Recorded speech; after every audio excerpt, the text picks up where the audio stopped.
আজকে থেকে আমার সুখের দিন শেষ। কার সুখের দিন শেষ হলো আর কার সুখ শুরু হলো, তো ভিডিওটা কন্টিনিউ দেখলেই তোমরা জানতে পারবে। তো গতকাল ছিল লোকনাথ পুজো, সেদিন সকালবেলা উঠেই কিন্তু প্রথমেই চলে গেছি ছাদে। এর কারণ হচ্ছে এত সুন্দর ওয়েদার ছিল আর এত সুন্দর ফুরফুরে হাওয়া দিচ্ছিল, উঠেই কিন্তু মন প্রাণ শরীর পুরো জুড়ে গিয়ে গেল। তারপর ছাদে উঠে একটু হাঁটাহাঁটি করে নিলাম, আর তারপর নিচে এসে দেখছি ছেলের কাণ্ড। ছেলে কিন্তু সুথল, হ্যান্ড ওয়াশ, সার্ফ সব দিয়ে কি যেন এক্সপেরিমেন্ট করেছে। তারপর দুজন মিলে গরম জল খেয়ে নিয়েছি। সকালে উঠে কিন্তু প্রতিদিন গরম জলটা একটু খাই, তো জানি না এতে কী হয়, কিন্তু খেলে একটু ভালো লাগে। কিন্তু ওয়েট লস হয় যে এটা আমি বলবো না, রোজই খাই, ওয়েট দিন দিন গেইন হচ্ছে, লস কিছুই হয়নি। তারপর দুজন মিলে দুধ চা যার যেটা ব্রেকফাস্ট করি খেয়ে দিয়ে ছেলেকে নিয়ে বসে পড়েছি পড়াতে। তো পড়তে বসলেই যত রাজ্যের বায়না ওর শুরু হয়, কখনো খিদে পায়, কখনো পটি পায়, কখনো টয়লেট পায়, কখনো মাথা ব্যথা হয়। তো খাইয়ে দাইয়েই কিন্তু পড়তে বসিয়েছি, তারপর ওর খিদে পেয়েছে, কি করব। আমি বললাম ঠিক আছে, আমি 2 পিস বিস্কুট দিয়ে যাচ্ছি, তুমি খেতে খেতে পড়ো।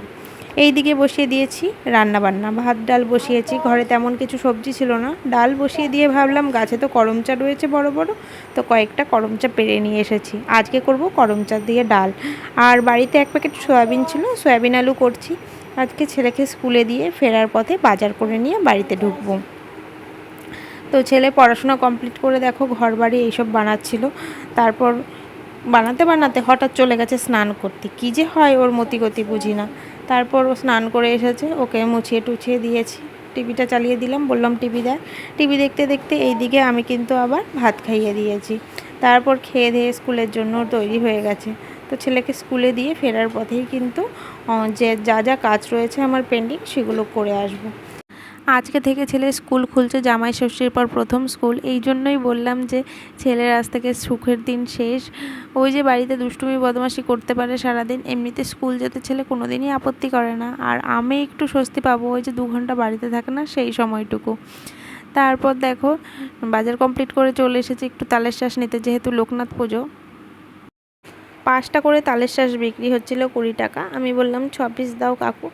আমি না, 3-4 জন ছিলাম যারা খরিদ্দার, সবাই মিলেই বলেছি, তো 6 পিস করে দিতে উনি রাজি হয়ে গেল। তারপর তালের শ্বাস নিয়ে বাড়ি ফেরবার পথে দেখা হয়ে গেল কিন্তু এই আখের রসালা কাকুর সাথে।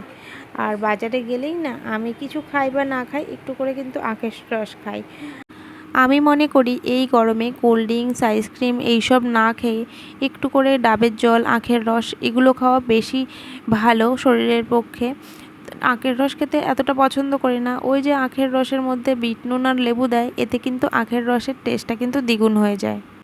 এখান থেকে যাব মুদি দোকানে, তো ওর বাড়ি থেকে লিস্ট করে নিয়ে এসেছি, সেই লিস্টটা দিয়ে যাব।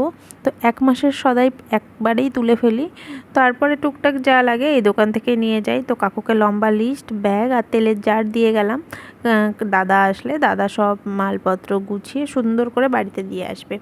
তারপর সেখান থেকে দেখো চলে এসেছি বাড়ি, ছেলেকেও স্কুল থেকে নিয়ে এসেছি। তারপর রেডি সেডি হয়ে আমরা চলে এসেছি দেখো আরেকটা বাড়িতে। তো এখানে ছিল লোকনাথ পুজো, সেই উপলক্ষে কিন্তু আমাদের মা ছেলের দুজনের দুপুরবেলার নিমন্ত্রণ ছিল, আর বালক সেবাও ছিল। তো সেইখানেই চলে এসেছি।